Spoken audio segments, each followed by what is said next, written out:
Kalau kaum intelektual sekalian, wow, wow, wow, gila, gila, gila. Ini mungkin video yang tidak disukai oleh warga Konoha. Guys, kalian pernah nggak bertanya-tanya dalam hati, kenapa Konoha itu dikit-dikit agama gitu? Kita bicara tentang sains, tapi tiba-tiba dibawa ke ranah agama. Oh, itu sudah ada di kitab suci saya. Oh, itu sudah ada ribuan tahun yang lalu gitu ya. Kita bicara ekonomi. Oh, itu ada di kitab suci saya. Ya, kemudian kita bicara tentang pengembangan diri gitu ya, mental health misalnya. Oh, ada kitab suci saya gitu. Kita bicara tentang pengobatan misalnya. Oh, ada kitab suci saya. Kita bicara apapun ya. Bicara tentang film, semua hal ya. Semua hal digabung-gabungkan dengan kitab suci. Kenapa bisa seperti itu? Apa alasannya? Apakah ini sehat atau tidak? Bagaimana faktanya sebenarnya? Jadi ada satu fakta yang jarang dibongkar, tapi sering kita perhatikan di kehidupan nyata. Apa itu? Jadi guys, ternyata anak-anak Gen Z itu mereka sudah mulai berpikir bahwa tidak bagus kalau sedikit-sedikit dibawa ke ranah agama, sedikit-sedikit bawa agama. Ada semacam pengecualian terutama generasi Gen Z. Nah, yang jadi pertanyaan, generasi siapa yang sering bawa-bawa agama gitu ya? Apakah boomers gitu? Apakah milenial? Apakah generasi jompo gitu? Atau generasi kolonial? Bagaimana fakta yang sebenarnya? Ternyata generasi yang suka bawa-bawa agama itu, yang dikit agama itu adalah generasi, nanti akan saya jelaskan. Kemudian selain itu, apalagi yang mempengaruhi kenapa kita tuh dikit-dikit agama gitu ya? Kenapa kita mabuk agama? Orang yang mabuk agama itu kan dikit-dikit agama. Apapun yang dibahas selalu bawa agama. Dan kalau saya perhatikan, sebenarnya kita itu dikit-dikit agama itu karena ada faktor lain yang jarang kita sadari. Apa itu? Seperti misalnya sinetron-sinetron atau film-film yang ada di Konoha. Jadi kalau kita jeli, kalau kita perhatikan, film-film yang ada di Konoha itu selalu bercerita antara si baik dan si jahat. Selalu bercerita ibaratnya film seperti bawang putih dan bawang merah. Bawang merah dikatakan jahat, bawang putih dikatakan baik. Sinetron-sinetron di Konoha itu seperti itu. Ada si baik, ada si jahat. Jadi nggak ada ranah abu-abu, ya.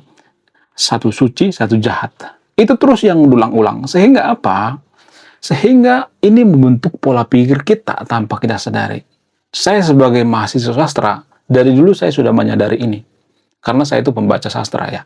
Jadi buku-buku yang ada di Konoha itu, buku-buku sastra di Konoha itu selalu bertemakan seperti itu, si baik dan si jahat. Lah, apa hubungannya dengan sastra? Sangat berhubungan. Masalah ini sangat berhubungan dengan sastra. Karena ya film-film yang ada di Indonesia itu seperti kisah bawang putih, bawang merah, si baik dan si jahat ya, atau film-film religi gitu ya. Pemuka agama dikatakan baik ya, kemudian preman dikatakan jahat gitu. Padahal kan nggak seperti itu kan pada faktanya kan, pada kenyataannya. Kenapa bisa seperti itu? Apa alasannya? Karena ini faktor daripada kita itu sebenarnya buta sastra. Nah, ini yang jarang dibongkar ya. Apa itu buta sastra? Buta sastra itu sama seperti buta membaca. Bukan berarti kita nggak bisa baca, tapi kognitif kita, literasi baca kita itu sangat rendah. Berkali-kali saya mengatakan literasi baca kita itu rendah.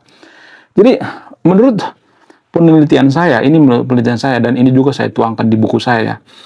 Jadi, ternyata kita itu tidak menyukai sastra. Kenapa bisa seperti itu? Apa? Karena kita malas membaca. Nah, karena kita malas membaca, kita tidak menyukai sastra. Lalu film-film yang ada di Konoha itu, ya temanya itu template gitu ya.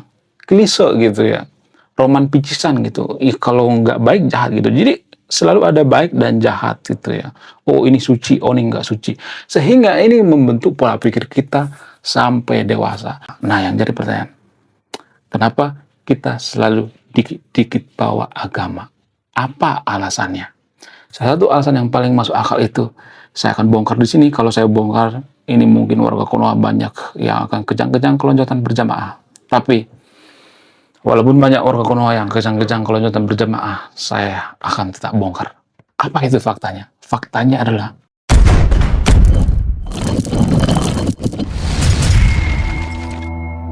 menurut pengamatan saya, kalau kita jeli, kalau kita perhatikan, di film apapun di Konoha itu selalu ada unsur dari pemuka agama. Selalu ada. Film horor sekalipun pasti ada nanti, mohon maaf ya, oknum ustadz gitu ya, yang bawa sesuatu hal gitu ya, pakai baju warna putih, suci gitu ya, lalu hyok hyok hyok hyok hyok, keluar cahaya putih ya, dan musuhnya meninggal. Hanya mengucapkan kalimat-kalimat bla bla bla bahasa Arab, langsung mutiar setannya.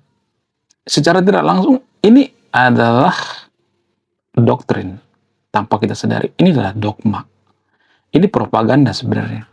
Lah, kenapa ada muncul propaganda seperti ini? Apa alasannya? Ya, lagi-lagi saya katakan karena kita tidak menyukai sastra.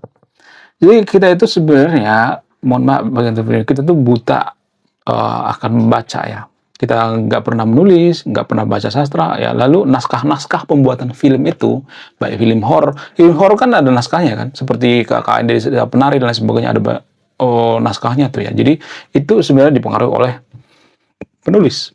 Ya, penulis juga mempengaruhi media. Nah, ini ada urutannya ya. Penulis mempengaruhi media, media mempengaruhi pola pikir masyarakat. Karena di tulisan-tulisan yang ada di Konoha itu kalau saya perhatikan hitam putih ya. Biasanya pahlawannya itu agama gitu ya. Pahlawannya itu pemuka agama. Sehingga karena di media kita sering menonton hal-hal yang hitam putih ya, selalu ada unsur pemuka agamanya. Semua film di Konoha, bahkan film horor ya, sinetron ya, tukang haji naik bubur ya. Walaupun kebalik tapi nggak ada yang sadar gitu ya, saya ngomong tukang haji naik bubur ya. Jadi selalu ada unsur agamanya. Sehingga apa? Sehingga bicara apapun kita dikit-dikit agama. Dikit-dikit agama. Ya, agama itu selalu dikatakan suci gitu ya. Padahal pada faktanya, disclaimer on ya, nggak semuanya tapi ya.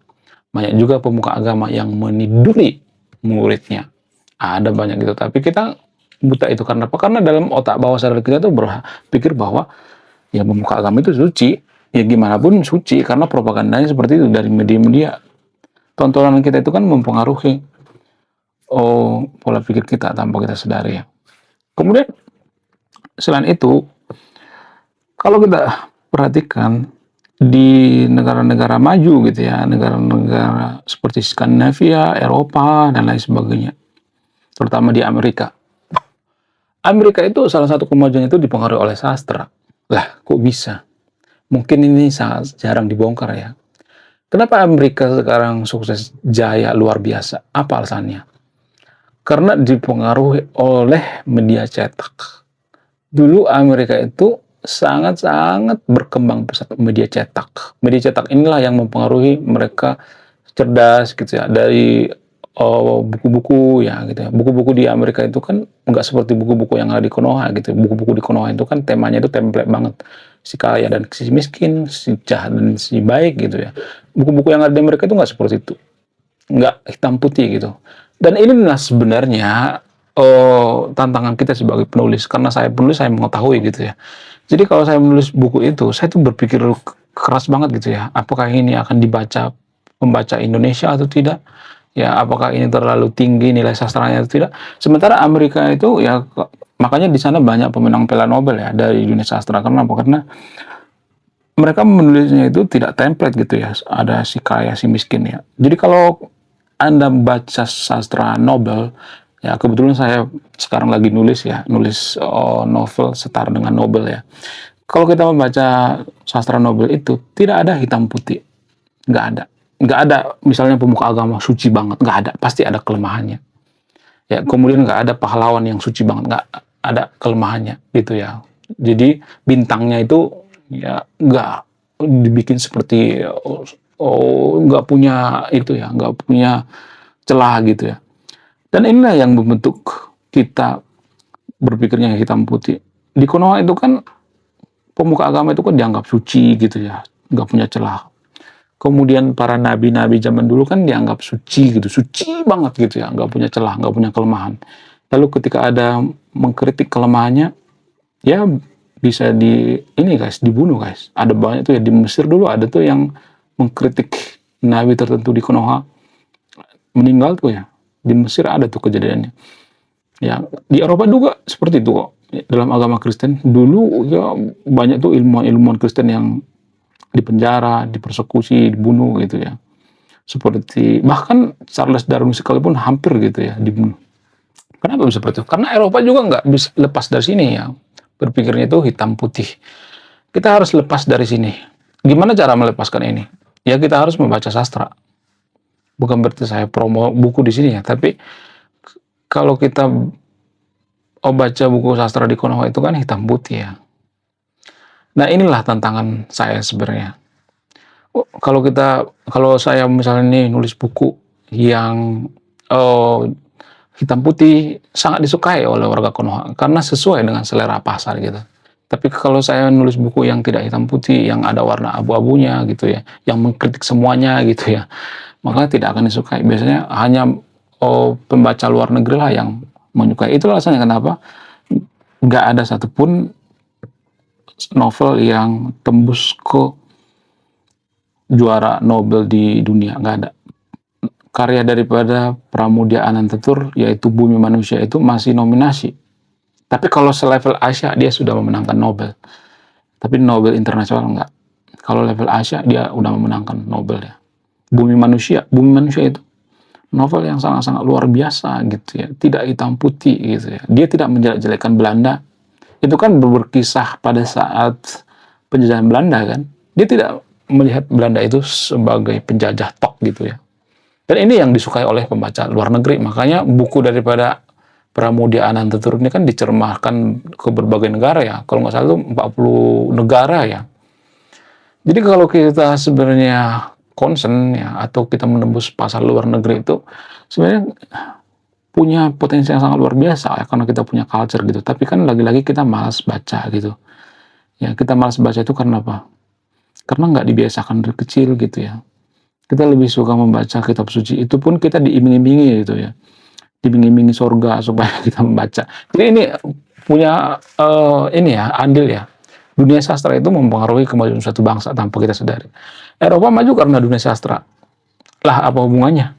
Ya buku-buku mereka itu penuh dengan ilmu pengetahuan gitu. Ya buku-buku di Eropa itu nggak ada.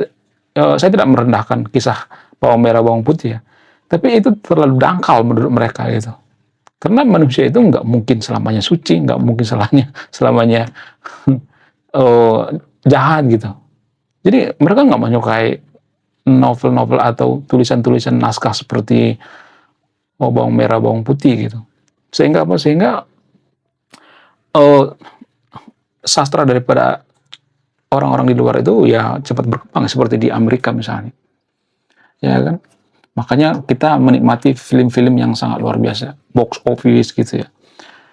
Walaupun kita biasanya kecewa ya menonton film luar negeri. Jadi kenapa kita kecewa nonton film luar negeri gitu ya? Kalau di luar negeri sudah box office tapi di negara kita nggak box office, kenapa? Karena kita berpikirnya hitam putih. Sementara film-film di luar negeri itu nggak kadang nggak jelas gitu ya. Akhirnya seperti apa? Kalian pernah nggak sih nonton film dari luar negeri katanya box office gitu ya, ratingnya bagus gitu ya, tapi akhirnya tuh kita bikin bingung gitu. Nah itu tuh bersumber dari sastra, ditulis tuh ya. Makanya saya tuh waktu di kampus dulu sering mempelajari culture daripada orang Amerika, orang Barat dan lain sebagainya ya. Culture dari Konoha juga saya pelajari gitu. Jadi culture kita itu dalam atau tradisi kita dalam menulis itu, kita tuh cenderung lebih ke novel bawang merah bawang putih. Ya, kita tidak pernah menemukan novel yang seperti novel-novel karya pemenang Piala Nobel di luar negeri di Konoha, jarang. Kalaupun ada di Konoha itu mungkin satu dari sekian-sekian gitu ya. Menurut kalian gimana? Coba tulis kolom komentar ya. Saya tidak memojokkan pola pikir warga Konoha di sini ya, tapi saya cuma mengingatkan. Saya tidak menggurui yang nonton videonya, saya cuma mengingatkan bahwa kita itu sebenarnya sudah keterlaluan sebenarnya, keterlaluan malasnya gitu ya. Malas baca buku, itu malas banget. Kenapa kita malas baca buku? Ya kemungkinan karena di Konoha itu penulis kan nggak punya masa depan ya. Kita tuh paling susah menjual buku. Kita lebih mudah menjual janji-janji kampanye daripada menjual buku. Menurut kalian gimana? Coba tulis komentar ya. Saya tidak akan berpihak di video ini ya. Silahkan disimpulkan sendiri. Kalau saya berpihak itu artinya saya tidak netral. Jadi saya pengen netral di video ini.